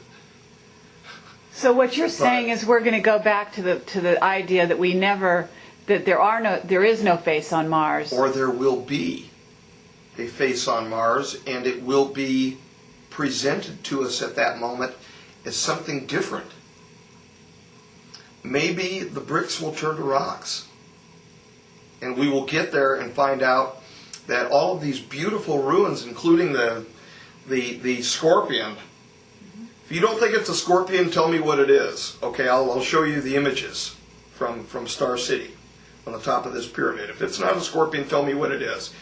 But perhaps we're going to get there and we're going to find out that all of this presumed architecture that we are seeing by virtue of the geometry that we're attempting to apply to these images is nothing more than rocks. That we've never been there. Because at that moment, because we had not transited over to timeline 2, that we have never visited there until we finally put, quote unquote, man on Mars. But there's a profound paradox here, because there is. Because what I hear you saying is that we're looking through telescopes where we're receiving light in present time with a few minutes difference. That's being reflected off objects on the surface of Mars, but we're actually looking at a possible future. That's right. I don't understand. There are impacts into our timeline now which have occurred. This is information that I received not only from CAMELOT, but also from the material within Majestic. There are impacts into our reality now, our timeline now, by virtue of the amount of time travel which has occurred. Every time they have gone back in time, they have caused small paradoxes which have built up as our reality that we now perceive. In other words, there is actual Newtonian superimposing. And that is a frightening thing to me. So it's almost like putting money in the bank, though, every time they come from the P45s, in a sense. Their timeline becomes as creating a larger heap of manure. Well, okay, but emphasis appreciated. However, nonetheless, it is like a deposit towards the actual occurrence happening. I don't know. They are agents of change, in a sense. They are agents of change, as all human beings are agents of change. But I don't know whether there is a cause-effect, whether there's a nexus between cause and effect having to do with their amount of time travel and the superimposition which is going on in our reality and the disaster itself. I think that the disaster itself, from everything that I've read and heard, is a direct consequence of the technological aspect of bringing too much energy toward us in a non-natural manner. Okay, well, basically, you're saying there's two timelines. I mean, I'm sure you're aware of the work of physicists now that are saying, look, if you can have two timelines, you can have 2 million. Well, don't we really have 3 or 4? I'm discussing 24,000s, I'm discussing 45,000s, 52,000s, and present day. How many timelines are that? Because these people moved ahead linearly in their timeline. Just because we want to call it timeline 2 doesn't mean that there are other effects or superimposings which are occurring on different realities during even their own timelines. Exactly. I mean, there's a sense at which what you're talking about is not so much that the P45s, for example, timeline won't exist, as it will actually separate from our reality and become more like a parallel reality instead of an intersecting one. From what I understand, the people who were just prior, which would be us, according to their history, to the people who were just after, exist as a straight vector of time. So in other words, God forbid the catastrophe occur, it will just appear as tomorrow the catastrophe occurs, etc., and we move forward and changes start occurring in the earth. There is a disaster, there is a loss of huge life, etc. We won't probably feel anything change aside from the fact that we'll all be running scared for our lives. Aside from that, I have no explanation. Okay, you're saying if the catastrophe occurs. Yeah. But if it doesn't occur, there's still the element in which we have been visited by a timeline in which really does exist in a sense. And how do you unmake something which has been made? That's kind of, I mean, it's more of a philosophical question. I don't know, and all I can do is defer to the Creator on that issue. Because all we do is perturb. What has told you that this is true? All of the above. Okay. It's all of the above, plus information directly from Majestic, I think. Why is Majestic in a place to know that this actually happens or doesn't happen? In other words, you've got the looking glass technology that they use and you use, and you were instrumental in discovering. Were you in? No. This is an original technology which was derived from ancient cylinder seals by people from our future who provided it to us, meaning the rogues, the P45s. Okay, the people from our negative future. That's right.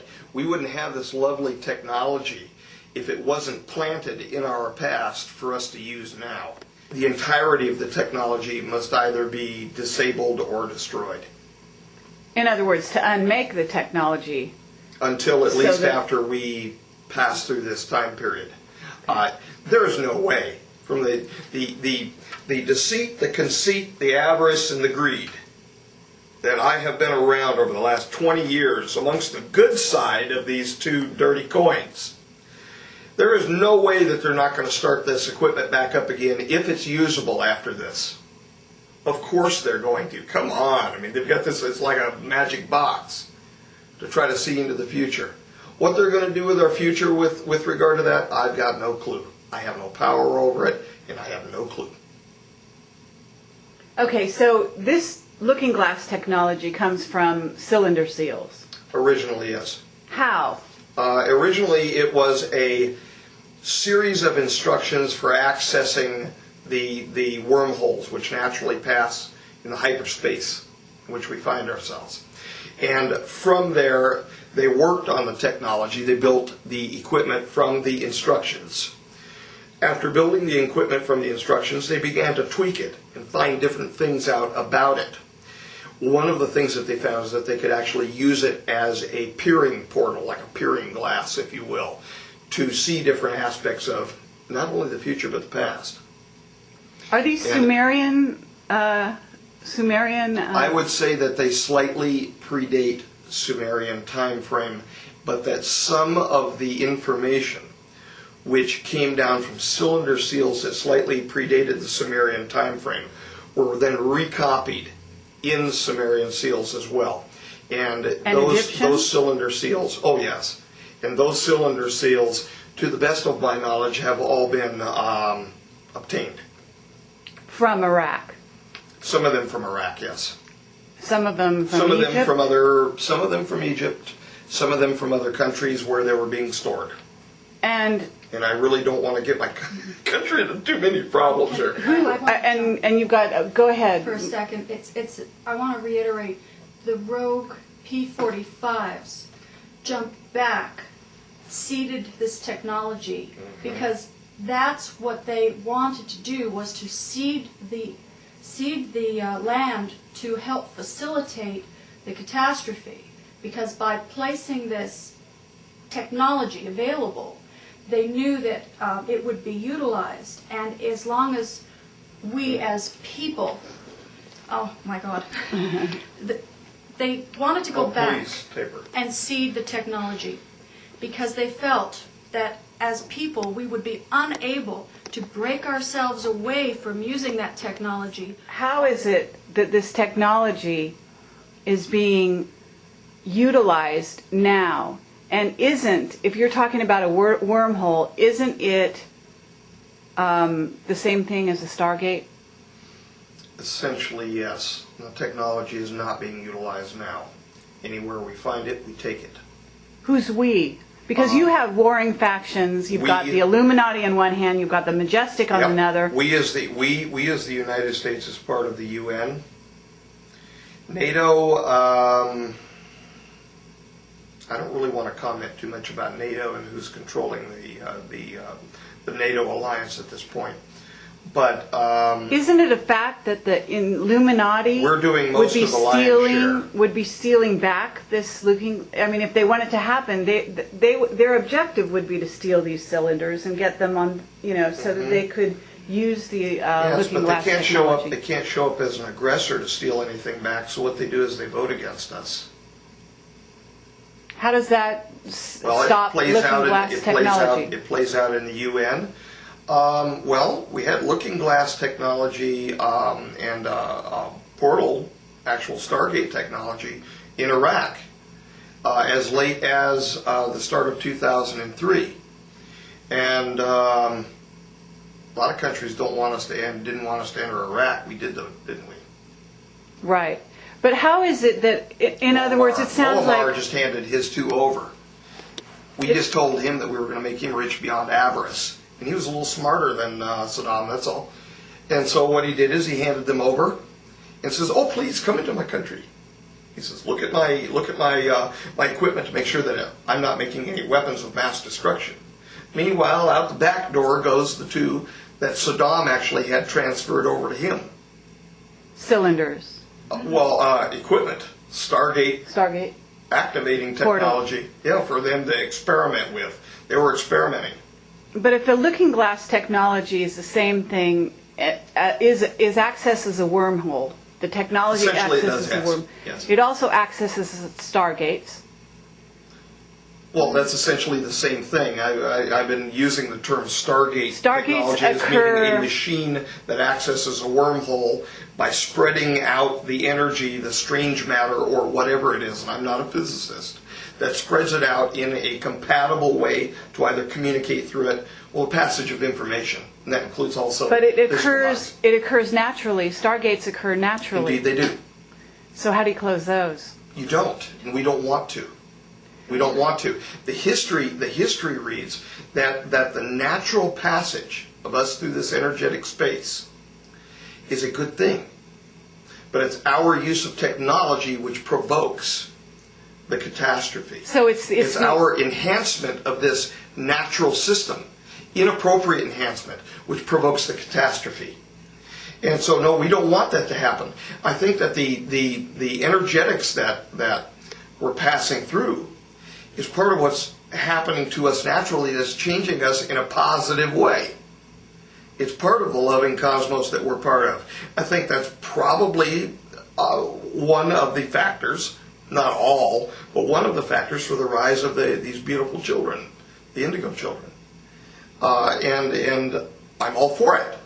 So we want to all for leave the stargates, the natural stargates.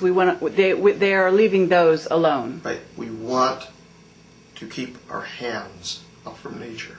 Pull our hands away. Get it away from the fruit of the tree of life, so to speak. Get it away and just let nature happen during this time. That will be a good thing. However, we also have people who oppose that because they want what they want.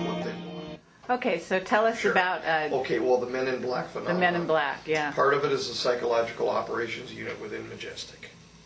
And they operate to scare people away from things that they've seen that they don't want them, further bringing information out in the population of the so-called giggle factor. Anything above that, they attempt or have attempted, I don't even know that they're still in operation, to suppress. Then you have the real McCoy. The real McCoy is not human. The real McCoy is in fact a P-45J rod. They are using, through the use of some sort of sinuous biomechanical technology, the skin of a dead human. Wow. It is a dead human. These are the ones that walk up to you and they look like they're shuffling, like they've just filled their drawers. When they speak through this technology that they have wrapping around them, they sound very bland, very monotone, and they don't belong. You can tell very quickly that they don't belong. Have you met one? I've met several of them. They were operating around my work at Sunchase before we were moved to a different location. Yes, they're very sallow in appearance. They thought that it was an appropriate expression to sing me happy birthday one year over at, I think it was the start of 2003. It was either 03 or 04. 03, I believe it was. Yeah. And I did not like being around them. And they will not think twice but to use force on you. They will hit you. They will push you. One did me. Marcia, not that long ago, got her fill of both types. Both the psychological operations people who attempted a few years ago to scare her off over at Winchester Park. Those were human beings. They were just striking fear in her. And one actual real McCoy nib. And this thing, I actually saw it first. It wandered onto, they get confused easily. That's a good thing. Wandered onto our property at, where we're presently living.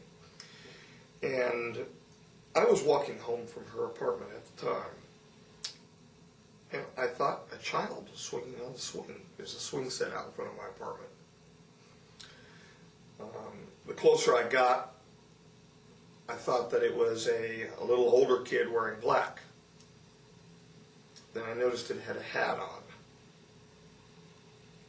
And he said, "Swing, fun."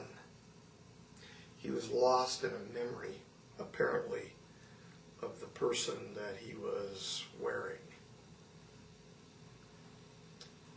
And I looked at him and got very afraid inside because they carry weapons. They can be killed with weapons too. He was not supposed to be on our property. Our security did not do its real job. We're not worried about the two-legged real humans that just walk around. It's these things. So he was the size of a child? Is that what you're saying? No, I thought it was a child on the swing set as I was walking up. It was past dusk. It was dark out there. So he And was a normal size He was a normal size. man, Yeah. full-grown person. Yep. Yeah, he was wearing all black and a black preacher's type hat, round brimmed. How do you get rid of him? Well, how do you get rid of Yeah. him? Well, it would be very good if a person could actually. Well, I've got to be careful suggesting that because they are still human beings. They took him into security. Ultimately, took him into custody. Just want to be careful, liability-wise, of making a suggestion on how to get rid of one of them. But People could miscue, and, Right. and we wouldn't want to have a problem. no, say, well, Dr. Burisch said do this or that. There shouldn't be that many walking around to worry about. But and it wasn't even sent there to deal with me. It was sent there to deal with her. And it found itself apparently lost in a memory in the swing set. And I said, good, swing to it. And inside I'm going, oh, shit. Walked in, keyed the door to my apartment, pressed the emergency button for security, hoping then that they were going to respond. Went in and told my mother-in-law what was going on. She looked out of the window and said, yep. She's been in the Majestic family all of her life. She said, yep. Then the oldest got up, looked out the window and said, that's what one looks like. It was her first experience seeing one. I said, yeah. And I said, Doris, go over here. And I unlocked something and I pulled something out for her. And I said, while I leave here, because I'm going to do the hurt bird routine, lead it away. Because, I mean, there was 3 kids in there. I said, I don't know what its intention is. It may have a lethal intention here, and it's just presently lost. As soon as it gets done swinging, it may pull a weapon out. I said, so if it comes near here, defend yourself and defend the kids. Meanwhile, I'm going to grab something else. Yes, I grabbed a weapon, and I'm going to try to lead it away. By the time I had the second weapon out and was armed, it was walking off already toward her apartment's direction. So I said, okay, well, I still have to get it in case it turns around, because if it knows where I went into the apartment, I have to lead it away because there are kids in here. There's little girls in here. And so I walked toward it, past it, walked clear by it, and it just continued shuffling ahead slowly up the sidewalk, gradually toward her apartment. Got over to her apartment. I said, where in the hell is security? So we were pushing buttons over there. Nobody's responding. Got on the radio. Nobody responds. I said, you have a MIB walking toward your apartment right now. She said, a MIB? I said, an ET. I said, they are dangerous, as you're well aware, but it's her first experience with something like this. I said, come here and look. It can't possibly, and I wanted to make sure that it wasn't walking back toward my apartment where the girls were. I said, it can't possibly have reached here by now. I mean, it's walking slowly. And so she came out with me, and she went over by the wall behind a bush, and she didn't see it initially. It was hidden like in the recesses of the light as it was walking up in one of the shadowed areas, because now the lights had kicked on the exterior of the buildings, all of that. And I walked up onto the sidewalk and saw it, and I turned my back on it at that point. They don't run. So I turned my back on it and I said, you may want to be going that way to Marcy. And she said, because she's not the faint of heart female, she said, why? And then she saw it over my shoulder and laid her first eyes on an ET. and her eyes got about that big, which is the normal reaction. And she walked. Give you some credit. She actually walked from there back toward the corner of the building before I saw her break into something more than a walk. She walked away from that. By then, I'm still standing there, and this thing walked by me. Now, I'm wondering why it's here. And I said, hi. And it turned this close to me and said, hello. And then just continued to walk. Walked right past me like I wasn't even there. Toward her. And I thought, well, okay. It has an assignment. We don't know what the assignment is because it will not give up its intention behaviorally before it carries out its assignment.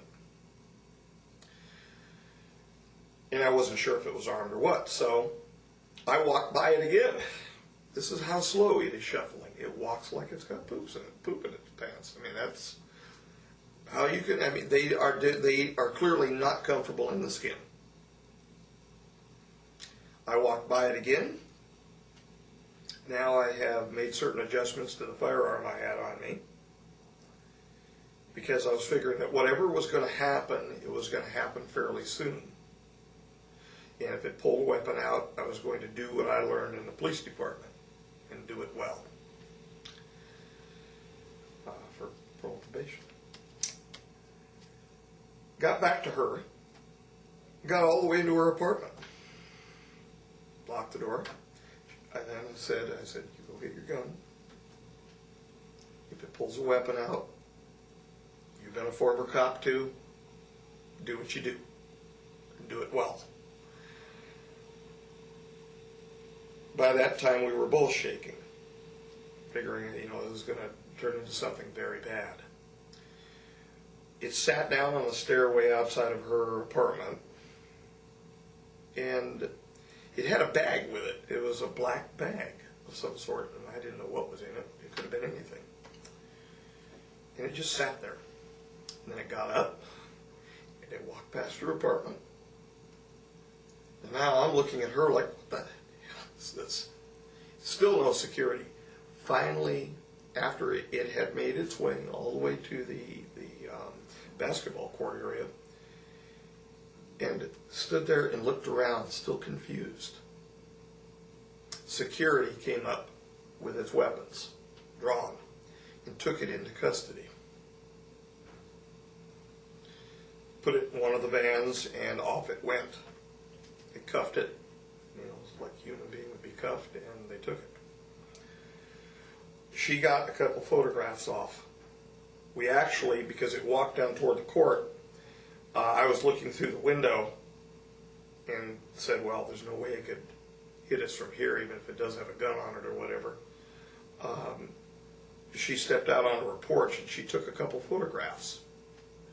It was a disposable. I found a disposable camera. It was up on the bookshelf near the door, and I just disposable. grabbed it, and that's all I had. She took a couple photographs of it, and we have since made those public on the Eagles Disobey forum. Those are real. It's the real McCoy. The best I could do, the enhancements that show one after another with it, bringing it out from the background. Those are the best enhancements I could do because the original photographs that we put up there too, you saw, it was just basically jet black. There was no carrying of the flash, and it was not set for night speed or anything like that. It was an indoor-outdoor type daytime camera, a disposable camera, but it was all that was available. Now, security took photographs and all of that, but they don't share them. Right. At the same time, I was doing my weekly reports, and I detailed it in my weekly report, and I allowed that weekly report to be made available too, where I said, the MIB was taken into custody and no one was injured. But he just walked onto her property. Assignment, still to this day, unknown. Well, following 20 years of service for the Majestic, last October the 12th, which was October the 12th, 2005, I was dismissed at the time of their adjournment to complete a final set of orders, if you will, to present the information which I had learned over the last 20 years concerning the extraterrestrial intelligences to the world or to whomever wanted to hear. For the last year's time, we have been committed to a debriefing of my service since 1986, and even actually before that, we've arranged to speaking about my early life as well. We're hoping that within a short period of time, DVDs will be completed and this will be presented, and this will then conclude my service to Majestic with a very big relief, and thank God. Right now, we are presently in the middle of several different projects, inclusive of which is Project Lotus, which has basically been dispatched and dismissed to me after the years of service as well. This Meaning project, it was turned over to you? well, it's been turned over. I don't think that the folks from the former Majestic are continuing to research it all. I really don't think that they want anything to do with it after the problems that we've had and associated problems at a couple different facilities involving, we'll say, extraneous energy emissions around the project. Which So- have caused some damage to their equipment. Well, to back up a tiny bit, could you tell us what is Project Lotus? Sure. In May of 2001, we traveled to Frenchman Mountain here in Nevada to begin a real project looking for a biomarker for a possible precursor virus. It was a rather prosaic study looking for evidence for panspermia. During the course of that initial investigation, we came across some anomalous activity in some of our data sets. That anomalous activity was ultimately tracked down to very unusual electromagnetic activity associated with silicon oxides.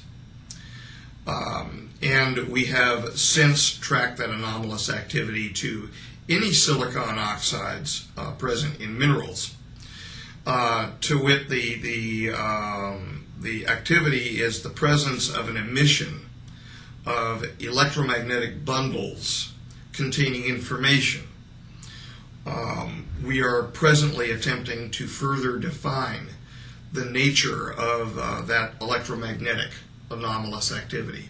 But we have, in fact, determined that the activity is associated with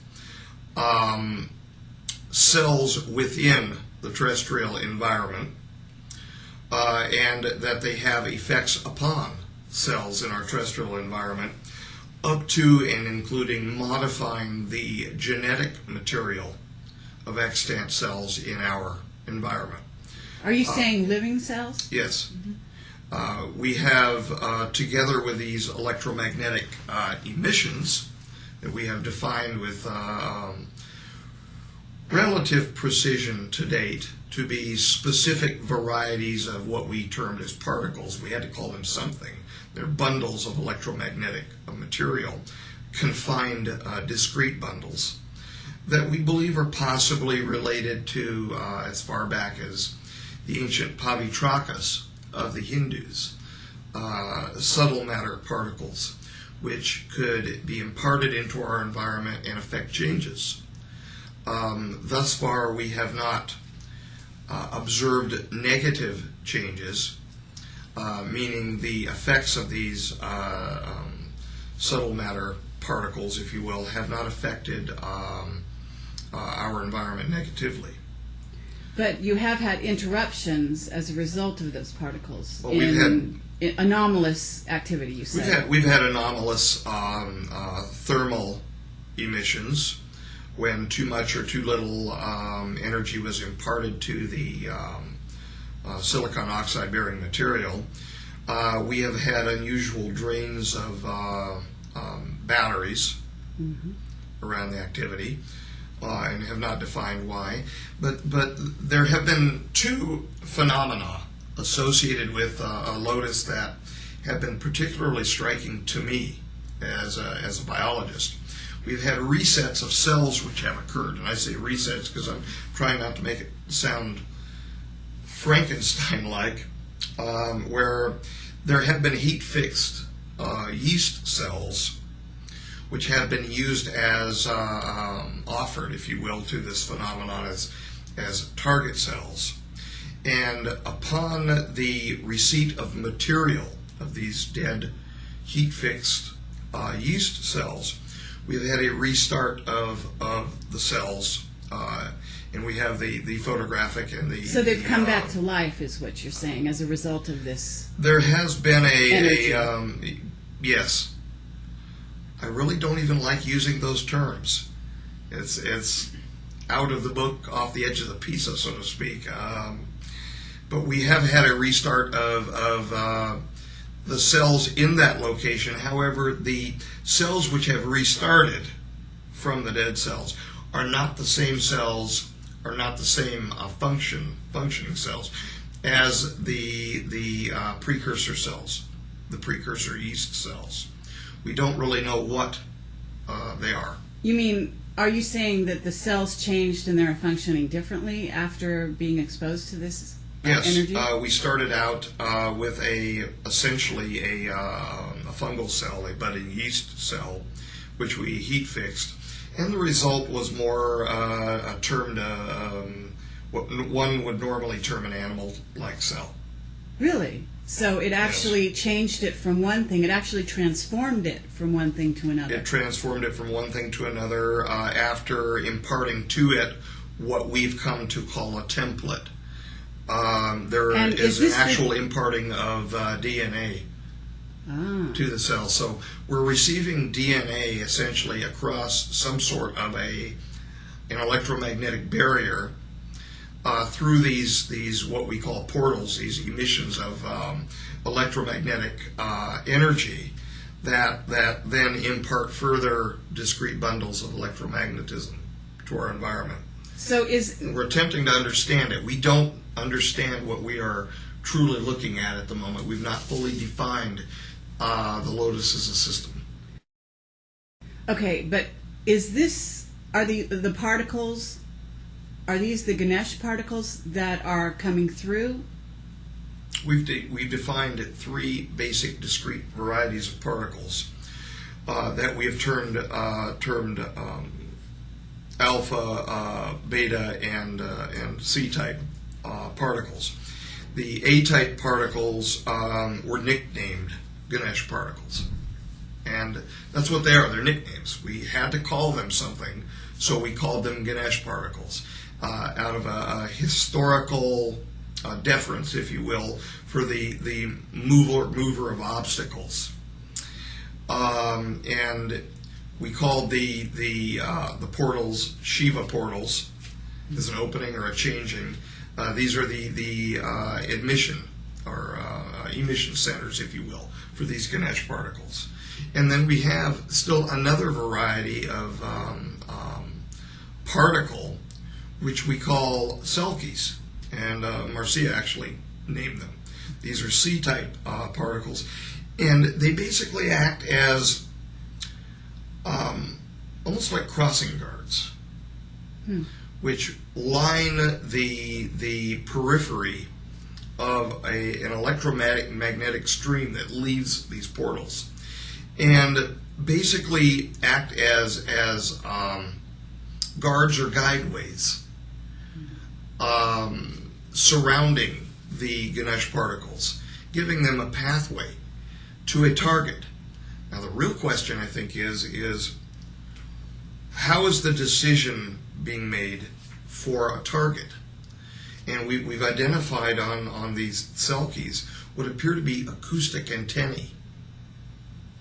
And I say appear to be acoustic antennae because changes of input into this system, acoustic changes, affect the behavior of these Selkie particles.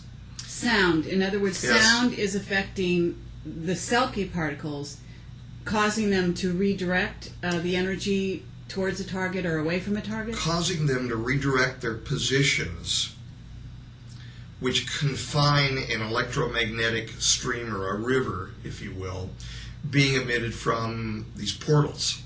And you know, we've wondered what the portals are. They might be micro wormholes. We don't know right now. For sure. And these are nano-sized portals? Is that No, what you said? these are microscopic sized. Somewhere within the 20 to, well, it'd be very transient, up to 50, but around the 10 to 20 micrometer size. And so they're observable quite readily under a compound microscope if the conditions are held constant and if they are treated delicately. They're extremely transient phenomena. In other words, you don't have a control over them. No. And in fact, we don't do any direct propagations anymore. The last direct propagation was done last November, and we received for the second time an anomalous growth of cells in the medium surrounding the crystal that we were using. We were using a quartz crystal because of the silicon oxide nature of the quartz crystal. And we received an anomalous growth of cells of unknown origin around the crystal. So we do not know where these cells were from. We've had that happen now twice, and we've determined that we're getting a little too good, if you will, at the science of propagating these portals, and we're possibly receiving a negative consequence as a result. In other words, those could actually be an alien life form. Indeed. Okay. Indeed, they could. Very interesting. They could be extraterrestrial. Cells. They're microscopic, right? So. Right. I mean, you know, we've received a mix of very unusual cells, which I was not able to cytologically type, and also cells which appeared nearly prosaic to our ocean here. Microscopic one-celled organisms, haptophytes. But they came out of nowhere. The material that we had provided to the experiment prohibited a cross-contamination, the ability for this to have been a cross-contamination. So they came from somewhere. Now, also, what we've done is a repeat of a very famous experiment called the Spallanzani experiment with beef broth, but we put a tweak on it, if you will. In the Spallanzani experiments were experiments designed to either prove or disprove the idea of spontaneous generation. And so the question is then begged, are we exhibiting spontaneous generation here? And I think that we have zero evidence that this is spontaneous generation. And allow me to explain why. The Spallanzani experiment that we repeated, we did it exactly the way the famous experiment was originally done, with beef broth that had been boiled, but we actually had it autoclaved, so that we had pressure and heat both acting on it, getting rid of all the spore formers, everything that could have been present in there as a living organism. We left some open, some closed, and then we did a closed and an open experiment where we applied electricity and a silicon oxide bearing crystal to it. And in the case where we had the closed study done, we received the growth of cells in that closed study, which appeared to me to be neural cells and organized neural cells, to the point where we could actually tell morphologically that there was an ABAB pattern which was developing. I wouldn't say that I was in a panic, but Marcia is nodding her head rapidly off the camera. I was in a near panic to cease the study then and there so that we weren't accidentally producing something with sentience. Wow. Not my right. That would have been an abomination of some variety. I don't practice the tools of science devoid of moral considerations. Some nowadays, I think, have no problem, no compunction against that. I do. So the study was ceased immediately, and the cells were photographed. Yes, we have the photographs of them, but the study was ceased, and it was killed immediately.